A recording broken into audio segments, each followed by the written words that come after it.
probably one of the most subjectively viewed films I've covered thus far.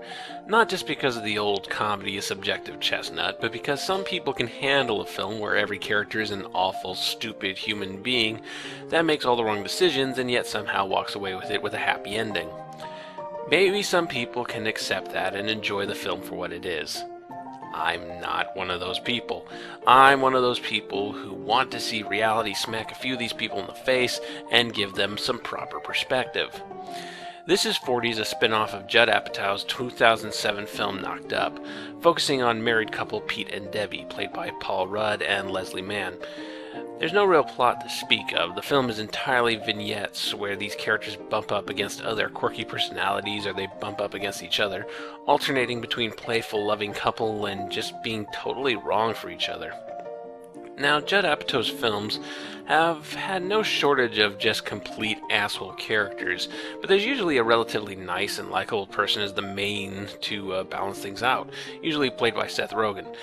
Here, there's no such person. Everyone involved is just awful. I mean, these two characters are both business owners. They each run their own individual company.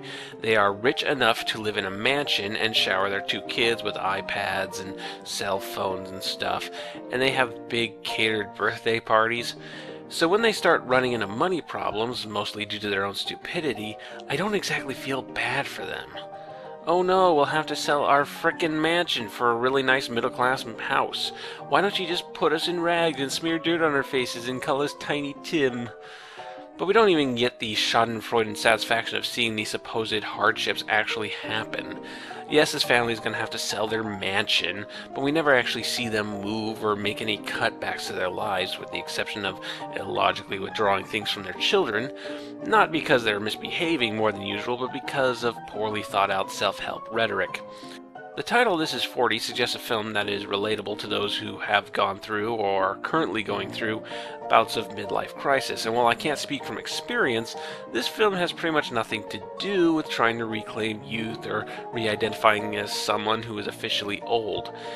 You can't even have the old middle-aged guy buy a sexy car to feel young again trope, since the characters are rich. They don't seek these things because they already have them. It's not that rich people turning 40 stories can't be interesting. Did you ever read Tim Allen's book, I'm Not Really Here? Tim Allen had a very similar life at the time as these characters do. But the book gets right to the heart of aging and trying to define oneself on a more personal level than being rich and famous. It's like the best thing Tim Allen's ever done. It's even better than Galaxy Quest. None of this is to say that the film isn't funny. It got at least one decent chuckle out of me every 10 or 15 minutes, though a lot of the film revolves around shock humor that'll lose its impact on second viewing. And none of this is to say that it's badly acted. Pretty much everyone comes with their A-game. Paul Rudd and Leslie Mann have great chemistry as actors, if not as characters. And even Megan Fox plays the best overrated sexpot out of all the time she's played an overrated sexpot. But all of this is in spite of the film. Pete and Debbie are basically stuck together. We know they can't function any longer and should get a divorce. But when the film ends with them still together for no good reason, we're supposed to accept it as a happy ending. And it really just ends without any conclusion, any character or story arcs. Without giving these characters any motivations, anything to actually work for, or at the very least show us some of the consequences of their actions. You feel every minute of the film. You could cut a half an hour out of this and not really miss anything. I like Judd Apatow in his previous works, but this is easily his worst production. I guess even directors I like have the occasional stinker in them, and wow, that would actually be the kind of metaphor this film would love.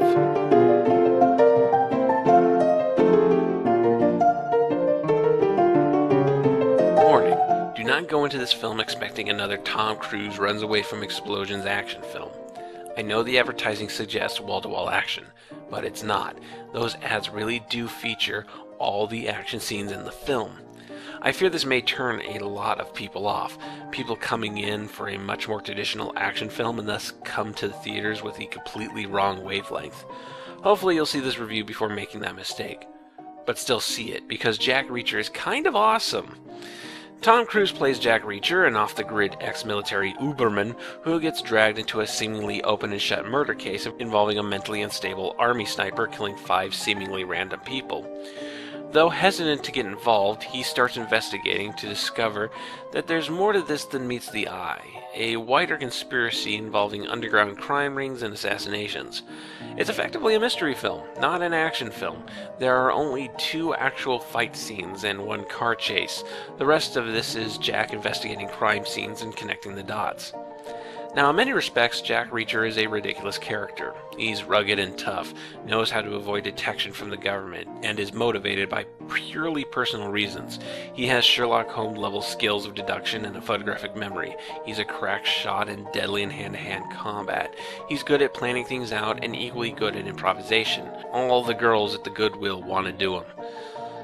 That is a formula for an irritating, bulletproof protagonist, but thankfully the film manages to avoid that trap through some really smart choices in the script. First off, while Jack Reacher is the best at whatever he happens to be doing, he never does anything impossible. There's no Mission Impossible 2 flying off motorcycles, cartoon fight scenes, or moments of literally outrunning fire. Everything that happens in the film, be it by the main character or anyone else, is perfectly logical and plausible. Secondly, Jack Reacher may be the best at his job, but everyone else involved in the case is also very good at their jobs, and Reacher doesn't make those around him look like idiots, be they Rosamund Pike's lawyer character, Richard Jenkins' district attorney character, or David's detective character. If Jack Reacher is 100%, they're all 98%, which evens things out considerably. Third, the villains of this film are so evil, we're talking killing little children evil, that you want to see them get brought to justice so badly that you forgive any little bit of broken suspense of disbelief that might have slipped through the cracks. And fourth and finally, you just make every other element of the film top-notch and perfectly polished so that even if the perfect hero thing doesn't do it for you, you're still having a great time at the movies. This is the perfect way to handle a character like Jack Reacher, and it's one of the best times I've had in the theaters all year. The acting is top-notch all around, even roles that don't have much to them. Robert Duvall comes into the film in the third act as the one guy who can knock Reacher down a peg, and it's a blast to watch.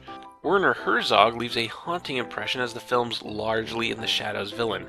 He doesn't actually do much on screen, but he's damn intimidating because, well, he's Werner frickin' Herzog, a man who is probably legit insane and once ate a shoe in front of a live audience. But let's go back to the action scenes. Yes, they are few and far between, but when they do show up, they are among the best shot in a long time. There's nothing flashy in them, there's nothing intense, no gimmicks, just crisp, perfect filmmaking. No shaky cam, no Christopher Nolan type breaking of the 180-degree rule, just clean choreography and masterful editing. The car chase is the best I've seen in years, harkening back to the days of Steve McQueen. It has this wonderfully scripted rhythm. You actually don't see beats in most action films these days. They have to be intense at all times and don't give the audience a chance to breathe. And it's all practical effects and real stunts. If there's any CGI enhancement in these scenes, it's light and unnoticeable. Between this and Skyfall, I can only hope that properly shot action is going to become a regular thing in the theaters again. But best of all is the tight script and wonderful direction by Christopher McQuarrie, who's best known for doing the screenplay for The Usual Suspects.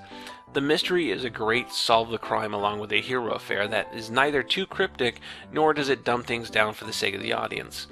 Every scene, every shot is deliberate and serves a purpose. This is the kind of stuff all filmmakers should aspire to. I'm not kidding. Jack Reacher is one of the best mainstream films of the year. It'll probably end up in my top 10 of 2012. I cannot recommend it enough.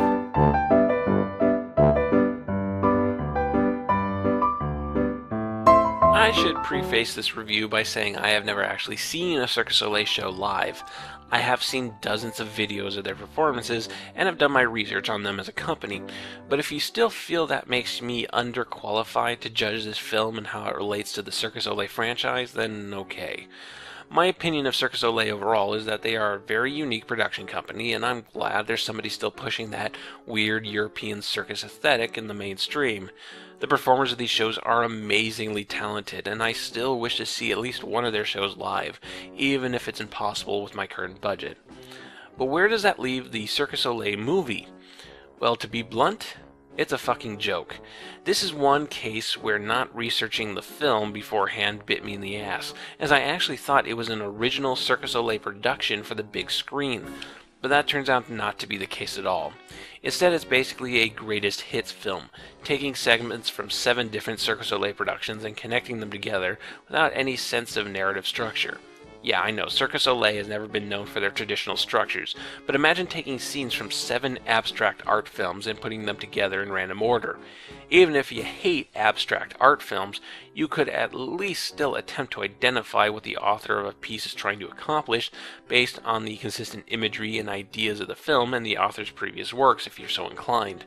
But stitching works from 7 different artists together, seemingly at random, removes this consistency, losing any ideas or impact it might have had otherwise.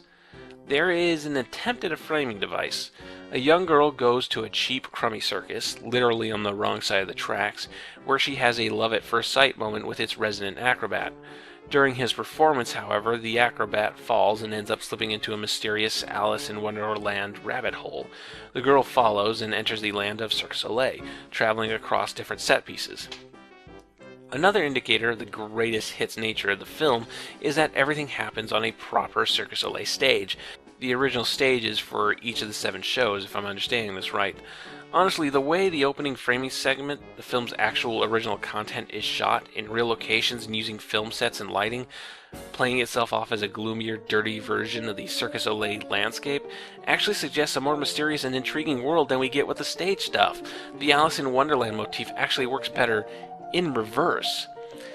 That is not to say that Cirque du Soleil is in any way more pedestrian, but the magic of the stage show is that you enter them from the real life. You start out in a long line, wrapping yourself around cold brick buildings and blustering traffic, and it's probably a bit chilly, and then you move into the theater, and you make a transition from the ordinary into the abstract and fantastical. If done right, moving from real life to theater is a proper rabbit hole effect. Moving from film to theater is trickier. Playing up the supposed real-world framing with any style, any whimsy at all, pretty much shatters this concept. And it's pretty clear that the filmmakers involved don't actually understand how a stage show engages its audience. The whole thing is edited to death. There are cuts, slow-motion footage, and shots from angles that are impossible to see when watching a show live. Being aware of the film's artifice, that multiple takes were involved, and that you alter the physical world by slowing it down, and you remove the sense of kinetic danger that is inherent in acrobatic shows like this. It's the same thing as filming and editing a magic show. The moment you've cut, you've discredited the illusion, even if the magician performed the act exactly as he would in front of a stage audience. Cirque du Soleil has always had wonderfully complex set pieces, and it's a shame to alter them in such a manner. As such, the best parts of the films are ones that don't so much involve acrobatics as they do imagery and human structure. A clown remains unaware that he's been set on fire and continues to read his newspaper. 4 contortionists build a human tower. Acts where the motions themselves aren't as important as the resulting images. Sadly, these are few and far between. Oh, and this was one of the few times where there was no option but to watch this in 3D, and it was painful. Probably the worst 3D headache I've ever gotten. I think the problem with the 3D stems with the nature of the show. Stage shows like this promote a wandering eye, each individual member of the audience being their own cinematographer. Since this is just filming of the stage show, the set designs and choreography still promote the wandering eye, but the 3D doesn't, forcing your eye to bounce off the blurry sides of your 3D glasses. The result is the ultimate 3D migraine. I'm sorry, but give this film a skip. If you love Cirque du Soleil, then the film offers nothing new, and it offers the old in probably the worst way possible. If you hate Cirque du Soleil, this film won't change your mind. If you're on the fence about Cirque du Soleil, or can't afford to see it live, there are other alternatives out there. Entire shows filmed that allow them to speak for themselves and give you a much better sense of what the experience is like. Hell, that's where my opinions about Cirque du Soleil come from, and if it's good enough for Greg, it's good enough for you. See you next week.